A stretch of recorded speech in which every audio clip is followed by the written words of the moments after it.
आज दिनांक 7/12/2024 रोजी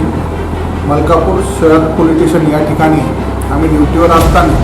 गुप्त बातमीदारामार्फत बातमी मिळाली की हायवे क्रमांक 53 नॅशनल हायवे यावरून गाडी क्रमांक आयशर ट्रक क्रमांक RJ 02 GC 5419 हा प्रतिबंधित गुटखा व सुगंधित तंबाखू अशी वाहून घेऊन जात आहे अशी माहिती मिळाल्यावरून आम्ही त्या दृष्टीने पथक तयार करून सापळा रचला आणि तो ट्रक आल्यानंतर तो ट्रक आम्ही त्या ठिकाणी हाताचा इशारा करून थांबवला आणि ड्रायव्हरला विचारले ट्रकबाबत आणि ट्रकमध्ये असणाऱ्या मालाबाबत, परंतु ट्रक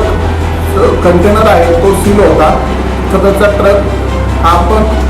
संशयावरून गुटखा आहे या संशयावरून गुप्त बातमीदारामार्फत मिळालेल्या माहितीवरून तो पोलीस स्टेशनला आणला व अन्न व औषध प्रशासनाचे अधिकारी वसावे साहेब यांना पत्र देऊन बोलावून घेऊन त्या ट्रकचा व ट्रकमधील माल जो सुगंधित तंबाखू आणि सुगंधित पान मसाला याची खात्री करून वसावे साहेबांनी पंचनामा केला. त्यात राजनिवास पान मसाला हा सुमारे 51,84,000 किमतीचा, तसेच सुगंधित तंबाखू 11,52,000 किमतीची आणि कंटेनर जो आहे